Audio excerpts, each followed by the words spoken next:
Hey, what's up everyone, and welcome to my review for Killzone Shadowfall, which of course is the fourth game in the Killzone series. Actually, it's the sixth one if you count the PSP and PS Vita games, but it's the fourth one in the, I guess, the main series on the PlayStation 3 and 4 consoles. So, I wouldn't say I was excited for this game. I wasn't. I was more like looking forward to it just to see how beautiful the game is.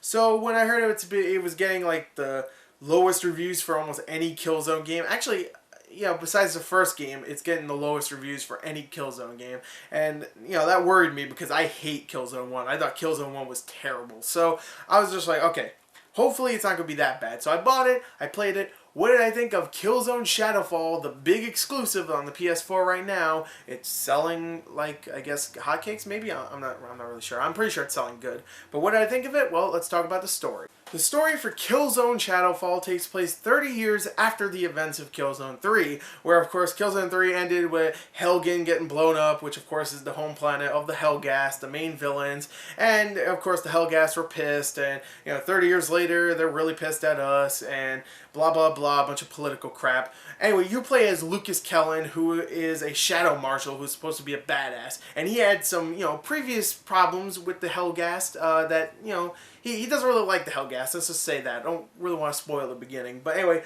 Lucas grows up to be a Shadow Marshal, of course, and he has to go and do many missions for, the head of the Shadow Marshals, I guess. And he has to go and, of course, kill a bunch of Helghast and blah, blah, blah, and receive these things and try to win, I guess, kind of like the war between them and the Helghast. And, of course, something happens where they find out there's a whole big biotech weapon that the Helghast are going to use and probably, kill all of us, because they're a little mad about us blowing their planet up. So, of course, Lucas has to find out what this weapon is, find it, destroy it, kill Helghast, blah blah blah. That's the story, really. It's definitely not good. You know what? I would say this: the story is at least a little bit more interesting in this one than in any of the Killzone games before. Because in the other Killzone games, I felt like that was like Sony's way of making a Gears of War type game, because Killzone 2 and 3, it was very bro, like, oh, like, man, we're brothers, we gotta go and kill the Helghast, hoorah, and all that bullshit. Like, I played those games and I just did not care for a single character, and I did not want to pay attention because I didn't like any of them, didn't care for the situations. Here I actually kind of like Lucas. He's not like that, he has personal problems, of course. There's not much of a character for him. You never even get to see what he looks like, but at least he talks and you get to know some personality and you get to know why he hates the Helghast. And of course, there's some other side characters who I don't really want to spoil that you actually start to, actually kind of care for and know what they're up to and stuff. You actually start to kind of like them. So I was actually interested in the main story, even though it is a very generic one. So yeah, the story, while not great, is definitely better than any of the other Killzone games. I actually kind of liked it. It wasn't bad. I said that a little too hastily. That's a word, right? Hastily? Whatever. Anyway, the story's okay. Now, the sound for Killzone Shadowfall, you can definitely see that there was definitely a budget for this game. There was no way in hell there wasn't, especially when you get to the graphics, which, oh boy, I'll talk about in a second. But you can tell because you have a damn good cast of voice actors, and maybe even just actors. I'm not sure if they mocapped.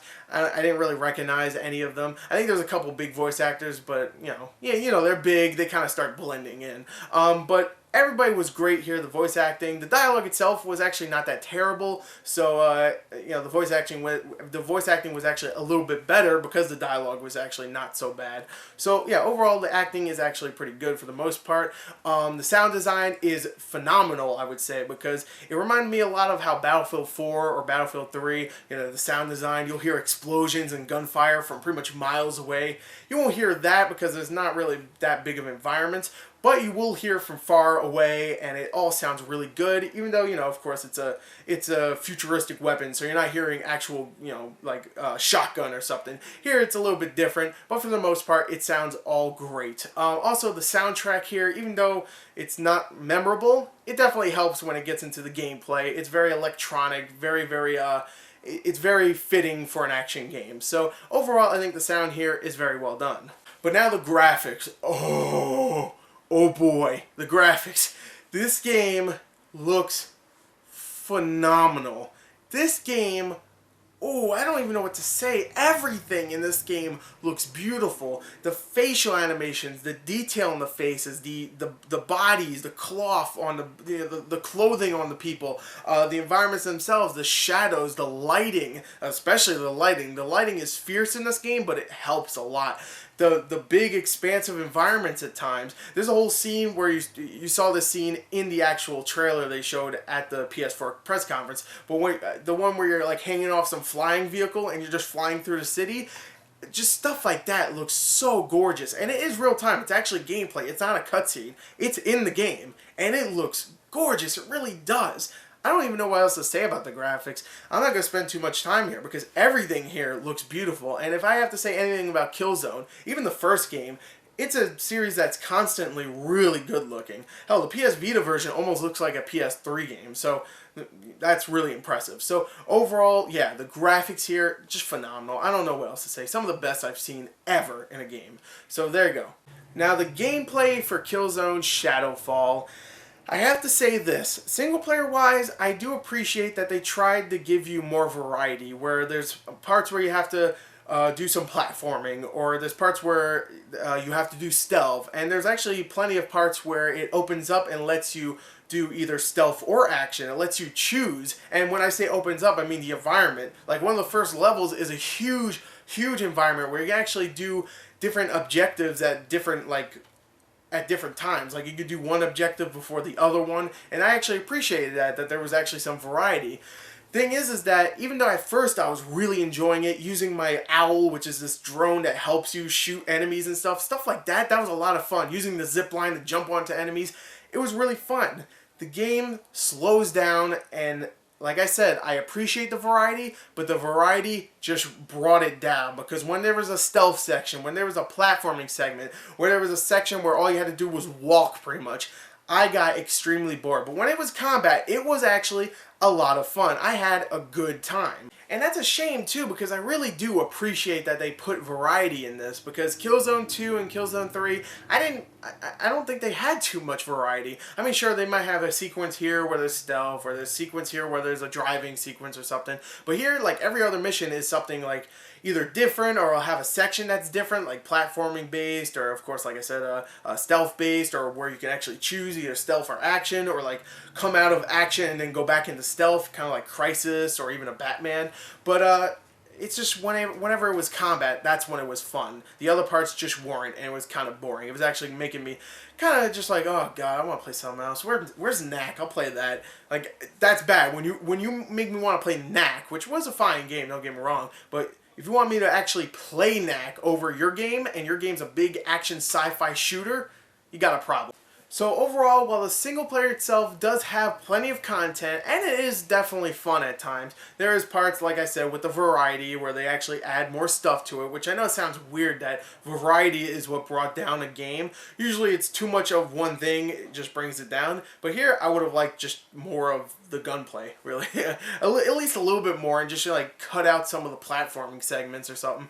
Just, you know, more gunplay. But anyway, it's still a fun single player campaign, especially when you use your drone owl buddy. It's called the Owl, and you just send it out and just shoot all the enemies and then zip line out of there. I mentioned it before, but I have to mention it again. It's a badass weapon. It's actually one of my favorite weapons of this year. So there you go. Single player wise, you got one of my favorite weapons of this year, the Owl. Now, besides the single-player campaign, you also get a competitive multiplayer mode, which I have to say, and I'm surprised to say this, is a lot of fun. And I wouldn't say addictive, but it is a lot of fun. I can go into it, I can have a good time, I can just like play a couple rounds, and then stop, and then come back to it another day and just have a good time. It is a fun competitive multiplayer, and it is exactly what I wanted from the single player. You get to use some of the cool drone abilities that you have in that game, in the single player, and you get to shoot enemies, and that's it. There's no platforming segments, there's no stupid moments where you have to hack a robot or something. It's just straight up plain old gameplay, or gunplay I should say, and it is a very good time. It is. Like I said, it's not addictive. I say that a lot about multiplayers, but to be honest, it really isn't here. I played it for maybe an hour, maybe 2 hours. I had a good time. I didn't have a bad time, I'll come back to it eventually, maybe.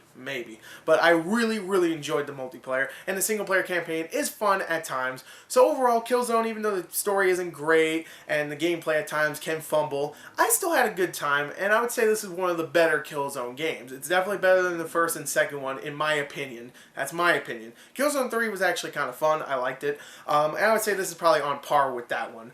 So there you go. There's my review for Killzone Shadowfall. I enjoyed it. It's a graphically phenomenal game. One of the best looking games ever. But it is still just a shooter with some platforming segments and stuff. It's fun, but it's not amazing. So there you go. There's my review. I hope you enjoyed it. Thank you and goodbye.